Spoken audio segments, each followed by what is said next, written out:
podcast Time of Readiness by the International Readiness Alliance brings together the experience and expertise of Ukraine, the United States, Europe, and Israel to build resilience, provide practical tools, and create global community ready for today's challenges, including military challenges where Ukraine has a leading edge. I am very glad to welcome our expert today and guest, Simon Weston, Commander of the Order of the British Empire, a Welsh veteran of the British Army who is known for his charity work and recovery from severe burn injuries suffered during the Falklands War. And for our audience to remind, the Falklands War was a 10-week undeclared war between Argentina and the United Kingdom in 1982 over two British dependent territories in the south of Atlantic. Welcome, Mr. Weston. Thank you very much, Daria. I have to add that Simon Weston became patron of a number of charities that support people living with disfigurements. He's a lead ambassador for medical research charity, the Scar-Free Foundation, which funds research into scar-free healing and also campaign in support of troops and veterans. My first question to you, Simon, now during this horrible war which we experience in Ukraine, how do you think, what is one practice from your recoveries that you experienced that could change the life of a veteran in Ukraine? We have now so many people injured, so many people with amputees, which we have seen maybe probably only during the Second World War lately, so in such a number in Europe. What can become an example for the world? How to deal with these people? What is your own experience? What can you give to Ukraine from your own experience? Well, it's a massive question. If I could answer it in just one sentence, it would be impossible. What everybody needs to do is to start planning. It's very difficult. You're in the middle of a war still, but people need to plan. The government needs to plan outside of military action, what they're going to do with the future. And they've got to find a way to be able to offer every injured person, disabled person through conflict, they need to be able to offer them hope. Hope that they can support their families. Hope that if they didn't have a family in the way of being married before, when they do get married, they'll have a career. They'll have something that they can be proud of. Everybody needs to feel that they're relevant. And relevant means that you have a place. You have a place in society. And a lot of these things disappear for a lot of injured people. And the way that they've been injured, all of this, sadly, was so unnecessary. It did not need to have happened 4 years ago, but it did. And you're in the fight for your lives and for your freedom. But it's now, when it gets to the point that it's over, there needs to be a lot put into place. There needs to be a lot available for people. And we need to see training for people that have been injured, because they've been fighting for 4 years. They're fighting for their life. Now they've been injured, but they need to find something that will train them and teach them how to be a civilian again. What was your most strong mental shield in the times of recovery and in the times after the injury? Because how long did this post-traumatic period, how much time it took? Because, of course, it's very personal, but we see on your example, an example of very strong courage, of very strong character, where you managed to come back to social life, to political life, to all activities, to fight further for your ideas. How long this time normally takes, and what would you advise for Ukrainian now different initiatives, how to deal with veterans getting in this situation? Everybody is different. Everybody takes their own time. Everybody will feel things slightly differently. Post-traumatic stress, we know, is a terrible mental illness that can be cured. Depression is a totally different thing. But post-traumatic stress, that's reliving the nightmares of what's happened that you can do nothing about what happened. that's largely, as I understand PTSD, and it's how I felt when my ship got blown up. They dropped 500-pound bombs on my ship. It blew up the engine room, which blew all the burning oil over us. And then the 500-pound bomb detonated. And I was very fortunate that there were 3 of my friends in front of me that took the blast that would have killed me. So PTSD is a recurring nightmare when you're awake, when you're asleep. And one of the biggest problems is not being able to sleep, because we've all been so tired we can't think properly.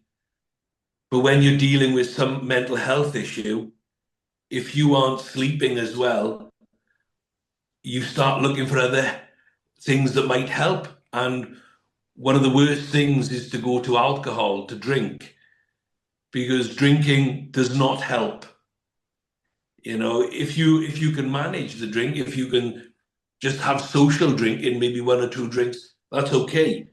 But when you start to rely on alcohol, it's going to cause a lot of problems. And I'm pretty certain that there are some of your brave heroes have gone that way already, because the almost definitely there isn't enough in place right now, because everybody's still concentrating on the war. And there's a lot of good people trying to do things, but because the war keeps on, it's very hard to complete those programs where you can help people. For me, meeting the man who dropped the bomb on us, killed 48 of my friends, killed 57 that day in a split second. I met the man who led the attack, who bombed my ship, and we've become very good friends, which is slightly unusual to make friends of your enemy. But the war that was being prosecuted, that we fought in, it was an illegal war. We had an invader come into British territory as Ukraine has had. So there is similarities for both. But we went down there and we had to travel a great deal of distance to protect a small amount of people. But no size of amount of people is too small, I believe. You either are going to protect people or you aren't. And I look at all the sacrifices your men and women are making and taking right now. There's no amount of men and women that is too small to save. And I've seen pictures where that is the case, where your guys are fighting on the front line. But after the war, meeting Carlos Cachon, he agreed to meet me. He didn't have to, but he acknowledged that he played a part in my nightmares, but he also said hopes he can play a part in my solution, in helping me get over my nightmares. And he was that. He did help. And it changed my life. I'd already got married and I'd had children and things like this, but it changed my life because I was able to sleep. I no longer had the same nightmare, which was a black jet screaming overhead with this hooded figure with flaming red demonic eyes, like a spectre, like a ghost. That was my nightmare. And Carlos changed that for me. He got rid of that nightmare because he's a lovely little small framed man, and he's a very gentle human being. But he's been pivotal in changing the outcome for me. It was only yesterday was the anniversary of me getting blown up, and it's 43 years since I was blown up. I have enjoyed 33 years without the stress of what happened, without the mental anguish of what happened, having met Carlos after 10 years, and it changed my world. I don't know whether that's going to be possible for a lot of your soldiers, sailors, airmen, but I do think that if we can, and if they can, talk to the people that they fought against. Maybe that might work. It might not, but it's too soon right now because everybody's still fighting and there's a lot of people hating. And that's one thing I never did. I didn't hate people, because if you hate, it's like a poison in your stomach. Whoever did what they did to you is doing it every single day. If you hate, it might sound silly to some. Some people may be so hateful that they have to stay that way.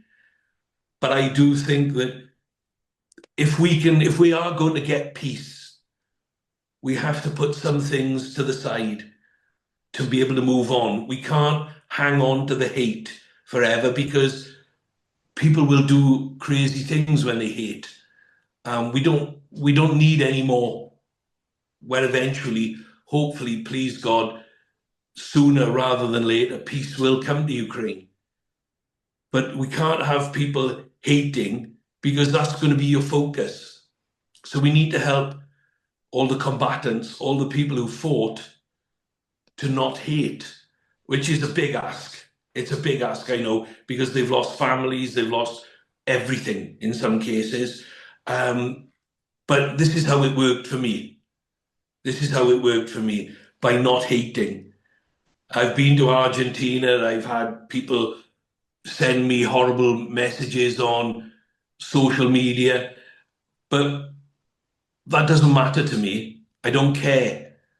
You have to go a long way to offend me, because I'm still, in my heart of hearts, I'm still the tough youngster I was when I was in the army. So I don't do things lightly and politely all the time. But I do think that if we're to succeed with most people, getting back to normality, we need to help them overcome whatever it is that they find that they hate, and try to find peace for them. Because peace is the only way you can, but you've got to be peaceful inside. You have to find peace in your own heart. And that's a big ask when you think of the terrible things that people have seen and been through. And it's not just in Ukraine, it's all over the world. But we need to try and help people establish a peaceful attitude. People were peaceful beforehand, before you got invaded. People were going about their own lives with their gardens, with their chickens, with their pets, with their family, their children in schools, and all of a sudden everything was stolen from them. And and my heart goes out to those people. It absolutely does. But for us to have a peace, we need to find a way to achieve that peace, because if you don't, mentally, it will destroy you. Mentally, it will drag you back to where you don't want to go again. And if it keeps dragging you back, you're going to relive those horrible moments always. Sometimes we just have to try and find a way to step away from what it was. And it's not easy. It wasn't easy for me. It hasn't been easy for a lot of my friends. More people have died after my war because of what they saw, what they went through, and what they couldn't cope with. They've died through drinking, through drugs, and through taking their own life, and depression. Those are normal things that are going to happen. If we could catch all the drug dealers, we should round them up and throw them in the jail and lock the door and never let them out again, because they will prey on people who are struggling to look after themselves. But alcohol is legal in most countries. And people will turn to that as well. And we have to find a way to help. But I've got ways. I would love to come and try and help, to try and make a difference. Because when I got discharged from the army, they said, "What are you going to do now?" And I said, "I don't know what I'm going to do." I was only 23. I said, "I don't know. All I know is that I have to make a difference. I have to make a positive contribution to life. And if I've got it right, when I meet my maker, I'll find out if I got it right.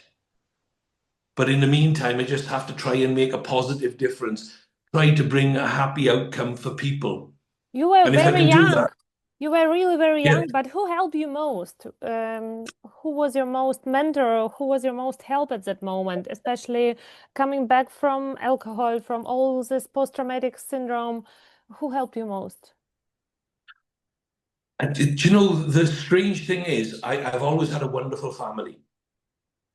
And then meeting my wife, meeting different people. People have come into my life at the right time. I've always been very lucky to have good people, good influences, good supporters, people who've got positive messages, but also people who tell you the truth. Don't be too nice to people who are trying to forgive themselves for being silly and stupid and drinking too much. You know, sometimes you got to tell them you're being stupid. You know, don't expect us to accept your stupidity. You know, you sometimes you have to be cruel to be kind. You know, we need to be honest with them to help them move forward. Because if all they do is keep going backwards to where they had their horror, that's all they'll do. They'll live back there. For them to go forward, they need to be looking straight out. They need to be, use the analogy of driving a car. You can't drive forward looking in the rear view mirror. All you do is turn the headlights on and drive forward. And that's where life is. That's where your life is going to be in the future. You know, we have to deal with what we deal with now, but don't try dealing with what we've seen before, because that isn't going to change. What happened is not going to change. The only thing we can change is how we deal with it, what we have in the future. And these are things that I've tried to teach people for the last 43 years. It's difficult. This attitude is kind of complicated when the war is still going on. Now for us Ukrainian, to forgive and to accept what you're talking about is quite complicated while the missiles are still flying on our cities. And that's why I would like to ask you, with your knowledge, the Falklands War was kind of invading war, yes, in a way. And you also demanded from your government to open the secret documents already in years of 2000, secret documents showing that this operation was not well prepared, which also could cause the deaths of the soldiers. Now in Ukraine, we have a lot in the army situations when the mothers of the soldiers address the government, the commanders, to open some facts about the operations, to make more light in the military strategy, to save the lives of the soldiers. Where is this border between the secret information, what should be open after many years? Because in a way, it's a question also of the security of people's life, how many lives we can save sometimes if we go to the medias or if we don't. The big questions. You are asking very big, very real, good questions. There is a problem. What is probably very clear to everybody, Ukraine wasn't prepared for what happened. And now is not the time to be having that big debate. Afterwards, you make sure that it never happens again by having a strong army, by having strong borders. But to get all the documents released right now is probably counterproductive. It's not going to help because you're giving information to your enemy. So, you know, it wouldn't work now. For us, we just want to know in the documents we want released, we want to know who was accountable, who made the decisions that caused us to be killed. And we have a lot of the answers, but we don't have the final answers. And those men who made those decisions have had great careers, have told the world a lot of lies, have gone around all military establishments all over the world, getting paid very handsomely for not telling the truth. So we need those things sorting out, but that's our battle. That's our battle that still goes on 43 years on. Hopefully, people will be more honest within the Ukraine Ministry of Defense. So you can see where there wasn't a great deal of preparation for what happened. You had to scramble so many people so quickly to be able to defend your country. And that was so incredible for us watching on TV, how you managed to do that, to stop the Russian army the way you did. But it's probably not a debate for right now for the Ukrainian government. I think the Ukrainian government have still got a huge amount to do. You know, they have to support all the people on the front line. And I think the president has done an incredible job trying to get everybody to get the right equipment, the right support. I think he's done an absolute masterful job.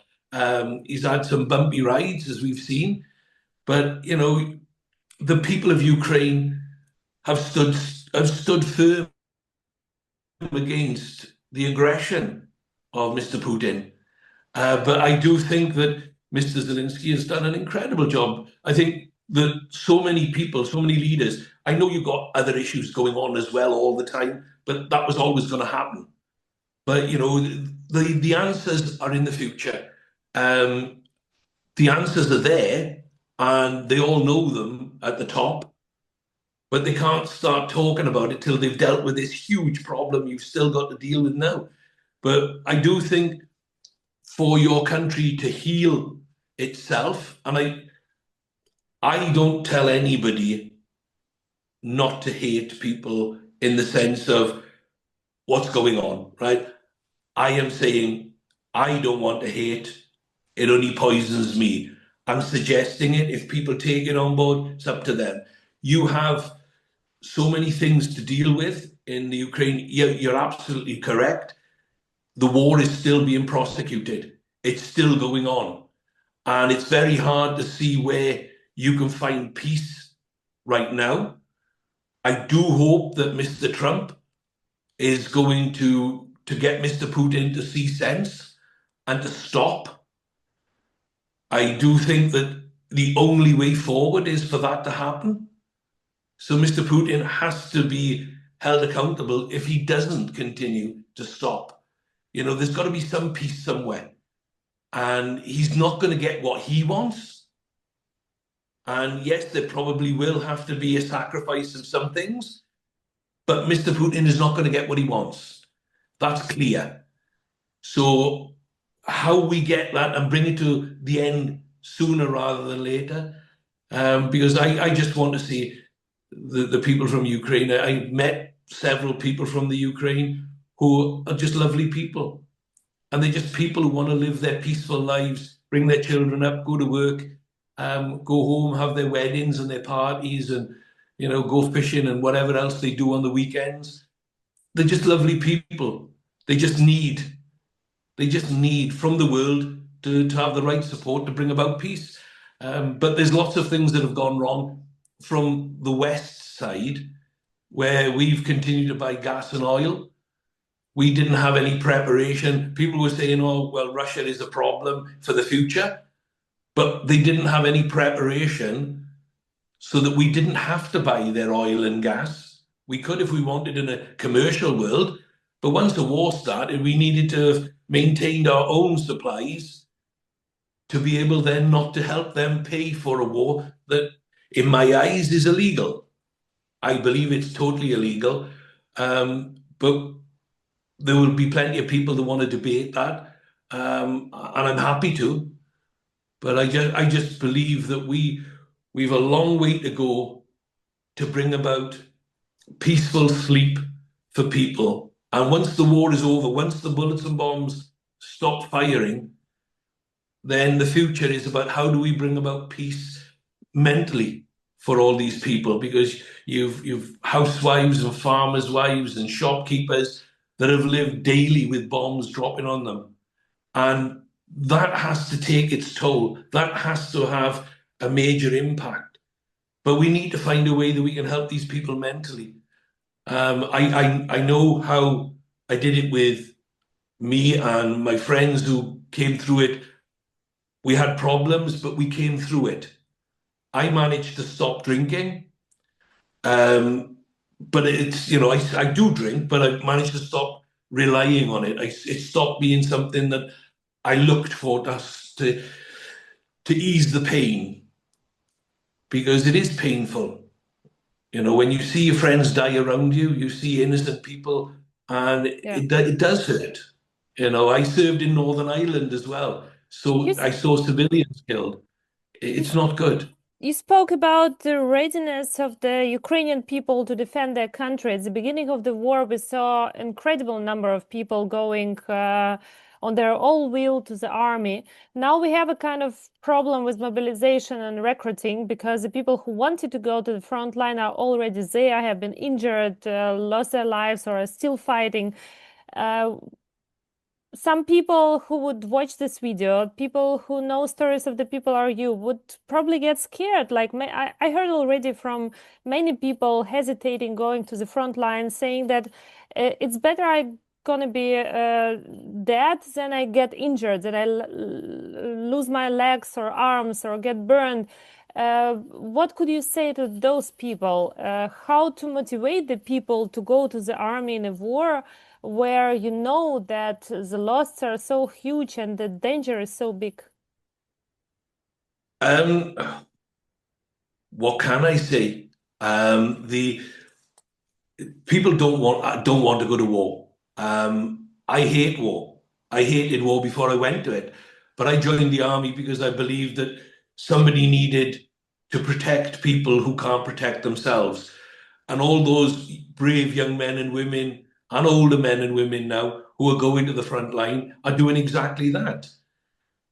The difficulty is, when you are injured, is to try to look at all the people around the world that were in the Middle East, that were in Afghanistan, who did lose legs. I know people who lost 3 limbs from Northern Ireland, where they were done with remote control bombs, the first people to be done with those.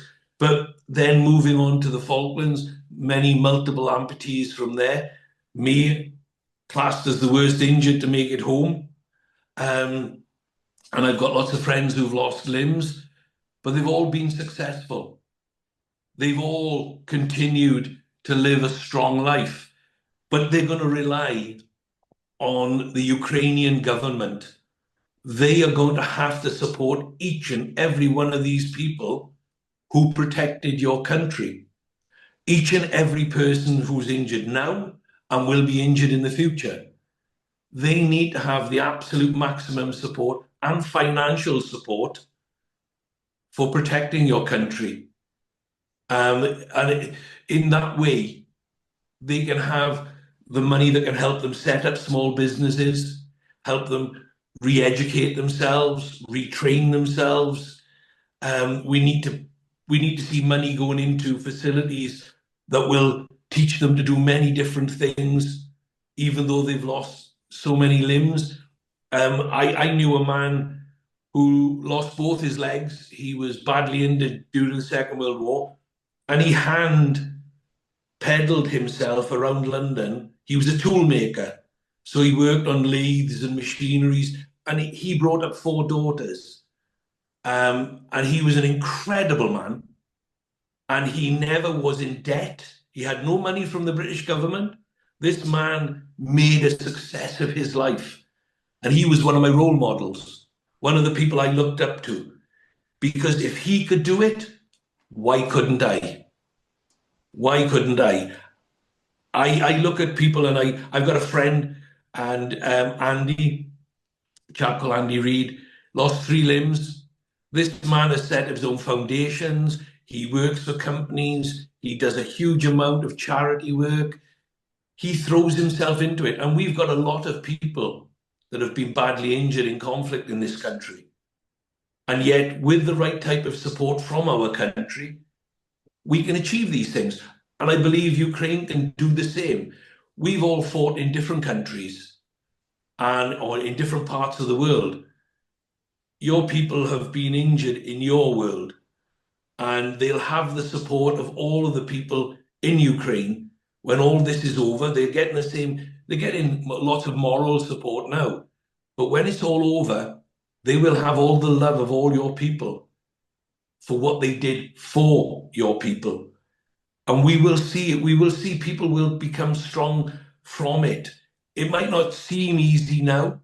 It might seem impossible for some, but it is possible. There are so many examples. You've only got to look at the Invictus Games, where you see so many people from America, Australia, New Zealand, from South Africa, from all the different countries who've gone to fight. And lots of these soldiers, men and women who've been badly injured, have been able to achieve so much. And there is the possibility. You can have a good life. You can have a strong, productive life. You'd be surprised, just being injured can, well, it has in my case, it's made me a stronger and in some ways a better person. And it has with a lot of other people as well. And I do believe that for Ukrainians, the Ukrainians, you've got such spirit, so many incredible people to do what you've done and to stop one of the biggest armies in the world with one of the biggest budgets in the world. You've stopped them. And I know it's been very painful and it's cost lots of lives. And I hope it stops soonest, because we don't need to see any more dead people. Too many dead. Too many people in pain. Too many mothers losing sons and daughters. It's not good. You know, Simon, whatever other... We appreciate so much the help of the United Kingdom, everything the British people are doing for us. Ukrainian people are very, very thankful for your support. And there are still the ghosts that maybe we will see British troops on our territory. You were speaking already about this, saying that your government should increase the finances for the troops, if this should be the case, which is actually the question for the whole Europe now. If we send the military contingent to Ukraine, we should invest more money in the military as a whole in Europe. How do you estimate now the awareness, readiness of the European society, of European people to be ready for the war? How do the people in Great Britain associate them with the possible invasion of Russian further to Europe and as a possible threat also to the United Kingdom? Well, Mr. Starmer has offered British soldiers on the ground once the fighting is over. I've yet to see what that would look like. But I do think that if we don't send a strong message, then Mr. Putin can do whatever he wants. We've seen him do it in Georgia. We've seen him do it in other places in Eastern Europe. We've seen him do many different things. He's been there a long time. And for me, good leadership is when it's time for change. There comes a time when you shouldn't be a leader any longer because you become so in love with being a leader. The thing to do is to lead people, help them achieve stability and happiness, and then step aside and let fresh blood come through. I'm sure Mr. Zelensky can't wait for that moment. He must be absolutely exhausted. Never thought that when he went for president that it would lead to this and it would be a part of all of this. But I'm a strong believer that Mr. Zelensky needs all the help he can get from Europe. Whatever Mr. Trump wants to do, let him do. We need to stand firm because this is on our door. We could be next. We've seen how Mr. Putin has threatened and tried to push people. You know, we've had airplanes flying very close to our coast. We've had flotillas of ships come through the English Channel too close to Britain. There is nothing to stop them from doing something terrible. And we need to be aware of that. So we need to be able to counter that threat. The whole of Europe, all of mainland Europe, Germany, France, Spain, Portugal, Italy, we all need to be in this together. Belgium, you know, Norway, Finland, we all need to be in this together because the only way you can bring peace is by having a deterrent that says no more. We are not going to have this. We are not going to tolerate this. Nobody should be allowed to be the threat that Mr. Putin has become. And Mr. Putin needs to back down. He needs to just accept that the 500,000 men that he's lost is not worth it. All those young minds, all those young people, those beautiful people that could contribute. We don't know which one of them could have been the next cure for cancer or Parkinson's disease. The minds and the brains of these people, we will never know. And all we've done is fill graveyards. The only person who's made any money as a civilian is the funeral man, the man at the cemetery. They're the only people, because they're burying everybody. And it's not good. It's not good. We need to find a way. We really do need to find a way. And certainly at the moment, nobody's being able to put enough pressure on Mr. Putin to stop. You know, but we need to find a way of being able to do that. You know, the Chinese don't seem to want to get involved in a way of stopping it. They're giving equipment. The North Koreans are giving equipment. The Iranians are giving equipment. You know, thankfully Syria has stopped letting them be there. You know, but you know, we have to find a better way. And it can't be. So I'm a strong believer you can't have appeasement.